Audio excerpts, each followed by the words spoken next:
बेटा जी अज आप टॉपिक करना गा factors effect elasticity of supply भी किहड़े फैक्टर्स ने जिहड़े तुहाडी इलासिटी ऑफ सप्लाई नूं इफैक्ट करते हैं। ठीक है, अलग अलग फैक्टर्स ने बेटा जी। जिमें सब तो पहला आंदा जी नेचर ऑफ कमोडिटी, जिहड़े डिमांड दे विच कीते सी ऑलमोस्ट बेटा उही पॉइंट ही आपां डिस्कस करांगे।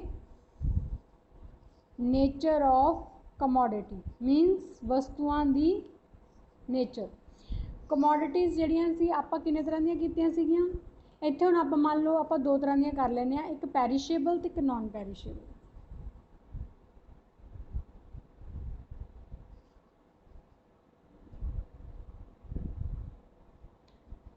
ड्यूरेबल ते नॉन ड्यूरेबल भी इन्हां नूं बेटा कहा जांदा गा। ठीक है जी। पैरिशेबल ते नॉन पैरिशेबल पता है कुछ बेटा? मुस्कान एडमिट वो नहीं हो रही बेटा।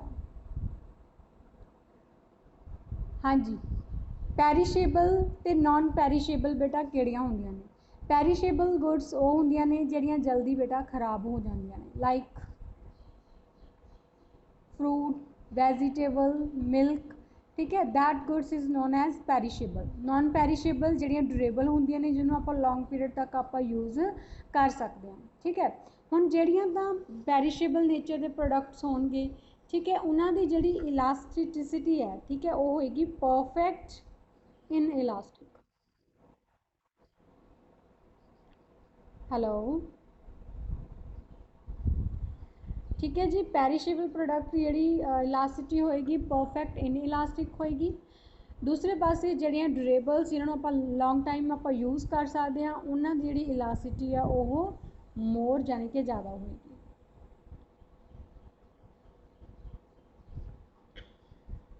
दूसरा फैक्टर जिहड़ा इफेक्ट करता है दैट इज़ बेटा टाइम पीरियड।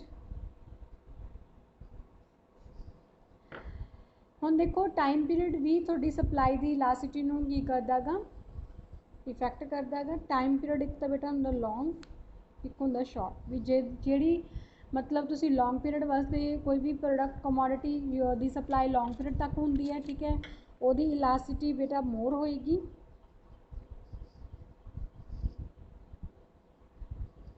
शॉर्ट पीरियड वाली जिहड़ी इलास्टिसिटी है बेटा वो लैस होएगी। बस यही चीज़ आप फैक्टर्स दे विच दसनी है कि साडी जिहड़ी इलास्टिसिटी ऑफ सप्लाई आ वो कित्थे ज़्यादा होएगी, कित्थे घट होएगी, कित्थे इलास्टिक होएगी, कित्थे इन इलास्टिक होएगी। ठीक है जी। Third is the technology.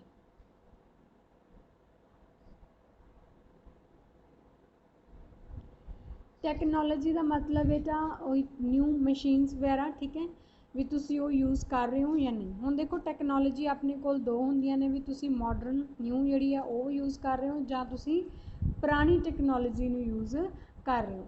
जेकर तुसी मॉडर्न टैक्नोलॉजी नूं यूज़ कर रहे हो तो उहदे नाल की होएगा, जिहड़ी तुहाडी इलास्टिसिटी है क्योंकि सप्लाई ज़्यादा बनूगी, जिहदी सप्लाई ज़्यादा होगी उहदी इलास्टिक भी की होएगी ज़्यादा होएगी, मोर इलास्टिक होएगी।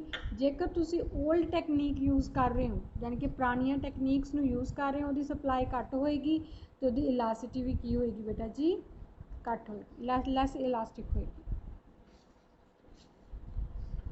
ठीक है, उस तो बाद आंदा बेटा तुहाडा fourth point cost of production. Cost of production चीज़ नूं बनाउण ते जिहड़ा खर्चा गा ओह चीज़ नूं बनाउण ते खर्चा एक तो ज़्यादा हो सकता है बेटा जां घट हो सकता गा। ठीक है, जेकर थोड़ी कोई भी चीज़ नूं बनाउण ते खर्चा ज़्यादा हो रहा गा, ठीक है, हाई हैगा, तो तुसी प्रोडक्शन थोड़ी घट होएगी। जो प्रोडक्शन घट होएगी थोड़ी इलास्टिसिटी भी घट होएगी। जेकर खर्चा घट हो रहा है सप्लाई ज़्यादा होगी, सप्लाई ज़्यादा होगी तो इलास्टिसिटी भी की होएगी फिर ज़्यादा होएगी। ठीक है बेटा, 4 फैक्टर्स हो गए। उस तो बाद next factor is fifth factor attitude.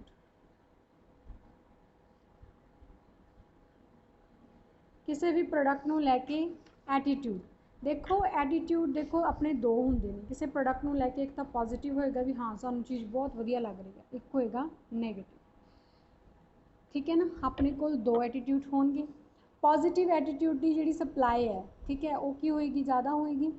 जेकर पॉजिटिव एटीट्यूड की सप्लाई ज़्यादा होगी तो वो इलास्टिसिटी भी की होएगी बेटा, ज़्यादा होएगी। जेकर नेगेटिव एटीट्यूड है तो वो इलास्टिसिटी भी की होएगी, लैस होएगी। ठीक है जी। नेक्स्ट बेटा 6th पॉइंट आंदा है factor of production. Factor of production बेटा अपने 4 होंगे ने, किहड़े लैंड, लेबर, कैपिटल, एक होंगे बेटा एंटरप्राइज। लैंड मीनस जमीन जिथे आप काम करना, लेबरस मजदूर जिन्हों तो आप काम करवाना है, कैपिटल बेटा पूंजी होंगी है जिहड़ी बिजनेस च लगाई जाती है स्टार्ट करने वास्ते, एंटरप्राइजिज बेटा संस्था होंगी है। मतलब ये 4 अपने कोल फैक्टर ऑफ प्रोडक्शन है जिन्होंने लैके असी कोई भी चीज़ जिहड़ी आ वो प्रोड्यूस करनी, ठीक है, बनानी। तो अपने कोल ये जिहड़े इन्हां दी अवेलेबिलिटी है, ठीक है, कई बार तो अपने कोल ज़्यादा होंदी है, ईजीली मिल जाती है, अवेलेबल हो जाती है, कई बार सानू ईजीली नहीं मिलती हैगी। जेकर फैक्टर ऑफ प्रोडक्शन ईजी मिल जाना आपां नूं, ठीक है, जां आपां नूं थोड़ा मुश्किल आती है इन्हां नूं मतलब इकट्ठे करने दे विच, तो उत्थे की होएगा। हुण देखो जेकर अपने कोल ईजीली हर एक चीज़ जिहड़ी आ वो मिल रही है, इट मीनस उस सिचुएशन की जिहड़ी सप्लाई है, ठीक है, वो सप्लाई आपां नूं ज़्यादा होएगी, जिथे सप्लाई ज़्यादा होएगी उत्थे इलास्टिसिटी भी की होएगी, ज़्यादा होएगी, मोर इलास्टिक होएगी सप्लाई उस केस दी। अच्छा जिथे सानू अपना फैक्टर ऑफ प्रोडक्शन ये चारों चीज़ें बहुत मुश्किल नाल मिल रही ने, उत्थों की सप्लाई घट होगी, जितों की सप्लाई घट होगी उत्थे इलास्टिसिटी भी की होएगी, लैस होएगी। ठीक है। नैक्सट बेटा 7th पॉइंट आंदा है कंडीशंस ऑफ इकोनॉमी। इकोनॉमी के विच अलग अलग कंडीशनस घूमदियां रहिंदियां ने, कभी बूम पीरियड आ गया, तेजी आ गई, कई बार मंदी आ गई, डिप्रैशन पीरियड चल पिया, जां अब नॉर्मल कंडीशन से नॉर्मल कंडीशन की आपां गल कर लैंदे। अब नॉर्मल कंडीशनस ते नॉर्मल, अब नॉर्मल किहड़ियां हुंदियां ने, जिवें कोई फ्लड आ गया, ठीक है, कोई अर्थक्वेक आ गया, ठीक है, जां ड्रॉट सोका पै गया, कोई लॉकडाउन लग गया, ठीक है, कर्फ्यू लग गया, that all conditions are in abnormal condition. ठीक है। तो नॉर्मल कंडीशन का मतलब कि यह जी कोई भी मतलब यह जी कोई भी एमरजेंसी जी अराइज नहीं हुई। हुण देखो अब नॉर्मल कंडीशनस दे विच पता ही भी सप्लाई अपनी घट हो पाएगी, तो इस केस जी इलास्टिसिटी है बेटा वो घट होएगी, लैस होएगी। नॉर्मल कंडीशन जो सप्लाई अपनी नॉर्मल चलती रहेगी, ज़्यादा होएगी, तो उस केस जी इलास्टिसिटी हो बेटा वो ज़्यादा होएगी। तो लास्ट पॉइंट रह गया बेटा नेचुरल फैक्टर्स।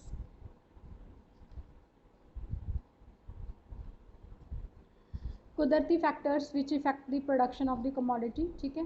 हुण यही सेम जे आ वाला पॉइंट जो तुसीं उपर डिस्कस किया ना बेटा भी तुहानूं फैक्टर्स ईजीली मिल जाते या नहीं मिलते है, सेम यही चीज़ ही आपां करांगे। जेकर तुहानूं नेचुरल फैक्टर्स भी ईजी अवेलेबल हो जाते हैं, ठीक है, जां ईजी अवेलेबल नहीं होंगे, तुहानूं मेहनत करनी पैंदी है, तो इस केस सेम वही है, जो ईजी अवेलेबल हो जाती तो प्रोडक्शन थोड़ी ज़्यादा होएगी, तो इलास्टिसिटी ज़्यादा होएगी, मोर होएगी।